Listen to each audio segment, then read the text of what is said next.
Sama seperti pohon dengan cabangnya. Jadi kan ada sari-sari makanan yang dilewatkan. Jadi tidak akan habis, cabangnya tidak akan mati, cabangnya tidak akan habis. Semakin kita itu susah untuk mencintai, semakin kita sulit untuk mencintai, dan kita lelah untuk mencintai, kembali lagi datanglah kepada Yesus untuk menerima asupan cinta. Yang kedua adalah mencintai. Ketika kita menerima asupan cinta, membuat kita itu semakin bertumbuh, tidak akan semakin mengecil. Sama seperti dahan itu terikat pada pohonnya atau pada pokoknya, semakin dia mengalirkan kambium, semakin mengalirkan sari-sari makanan, dia tidak akan semakin kecil, tetapi akan semakin kokoh. Nah, kita akan bertambah kuat, kita akan bertambah mampu, kita akan bertambah besar ketika kita itu juga tertempel pada pokoknya. Jadi, rekan-rekan terkasih, sabda Tuhan hari ini mengingatkan pada kita, jangan lelah untuk mencintai, jangan capek untuk mencintai, jangan putus asa untuk mencintai. Karena kita mempunyai sumber, cinta kita itu bersumber pada satu, yaitu cinta Tuhan. Mainete in me, tinggallah di dalam Tuhan, maka kita akan bertumbuh, cinta kita tidak akan habis.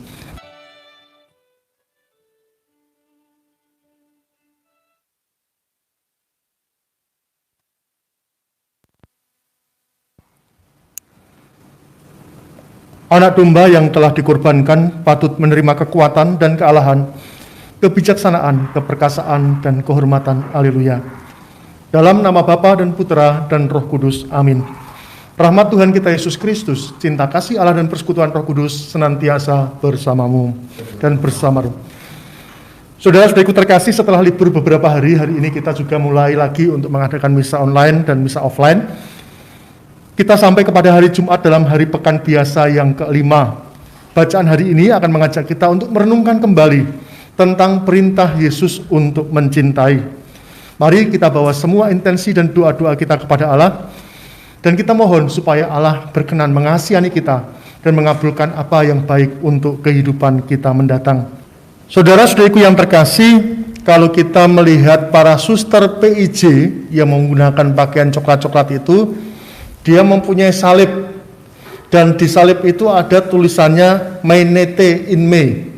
Mainete in me artinya adalah tinggal di dalam aku. Akunya itu adalah Yesus. Sabda Tuhan hari ini berbicara tentang sebetulnya tinggal di dalam aku, tetapi kemudian subnya itu adalah berkaitan dengan soal perintah kasih. Nah,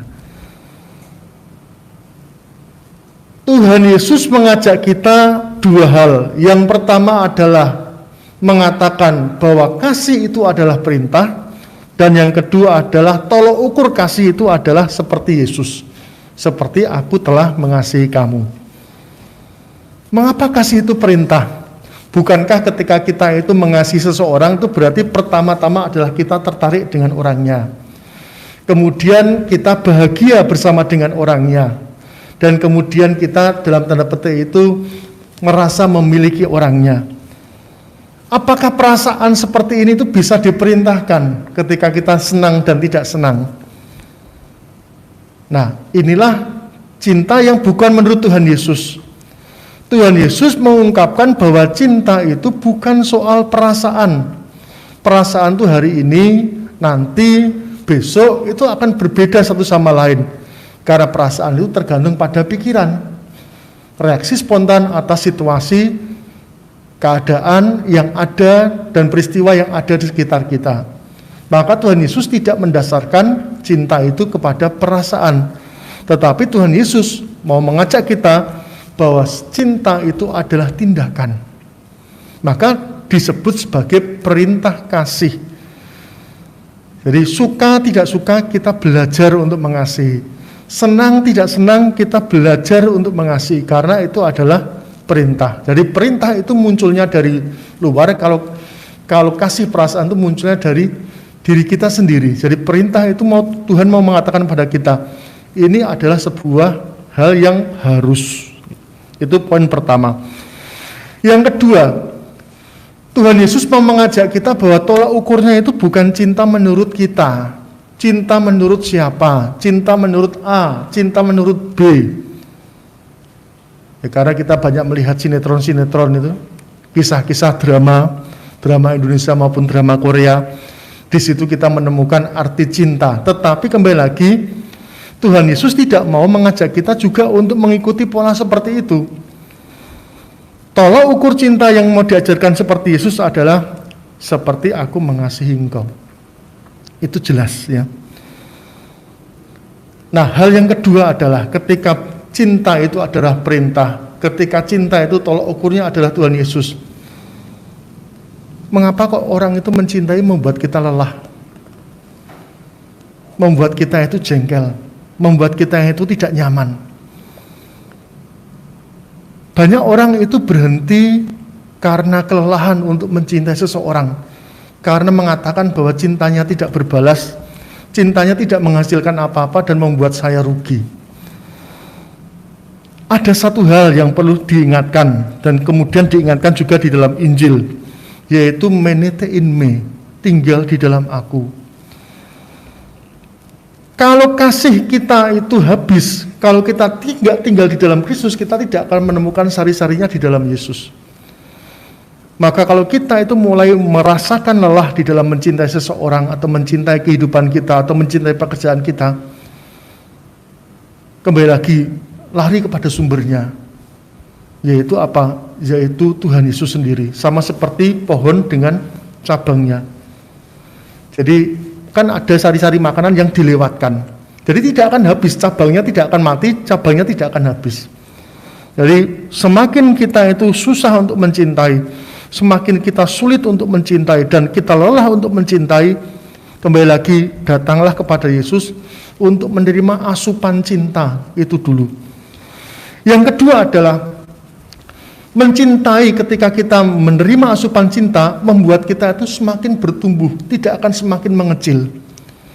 Sama seperti dahan itu terikat pada pohonnya atau pada pokoknya, semakin dia mengalirkan kambium, semakin mengalirkan sari-sari makanan, dia tidak akan semakin kecil, tetapi akan semakin kokoh. Nah, kita akan bertambah kuat, kita akan bertambah mampu, kita akan bertambah besar ketika kita itu juga tertempel pada pokoknya. Jadi rekan-rekan terkasih, sabda Tuhan hari ini mengingatkan kepada kita, jangan lelah untuk mencintai, jangan capek untuk mencintai, jangan putus asa untuk mencintai. Karena kita mempunyai sumber, cinta kita itu bersumber pada satu, yaitu cinta Tuhan. Menete in me, tinggallah di dalam Tuhan, maka kita akan bertumbuh, cinta kita tidak akan habis. Kemuliaan pada Bapa dan Putra dan Roh Kudus, seperti pada permulaan, sekarang, selalu, dan sepanjang segala abad. Amin. Marilah kita sampaikan doa-doa kita.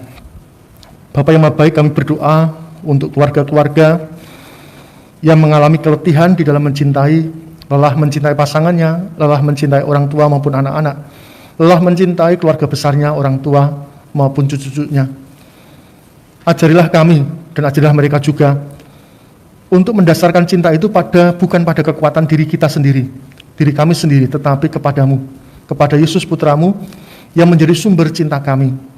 Biarlah kami boleh tinggal di dalamnya, menerima asupannya, supaya kami pun juga semakin kokoh, semakin kuat, dan semakin mampu untuk mengasihi. Marilah kita mohon, kabulkanlah doa kami ya Tuhan. Ya Tuhan, kami mohon berkat-Mu untuk rekan-rekan kami yang mulai ragu akan iman, meninggalkan Engkau karena berbagai macam alasan, baik secara langsung maupun perlahan-lahan menjauhkan diri dari iman.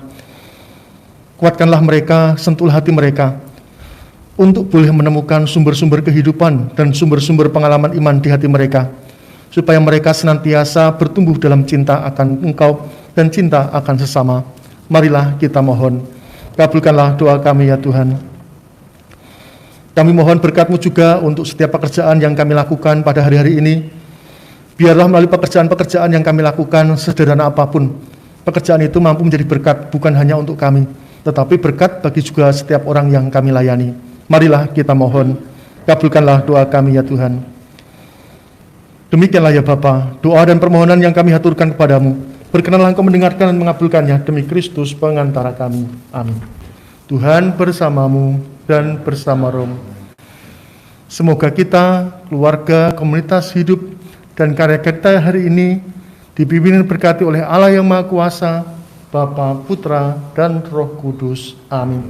Dengan demikian, perayaan Ekaristi kita sudah selesai. Syukur kepada Allah. Marilah kita pergi, kita diutus. Amin.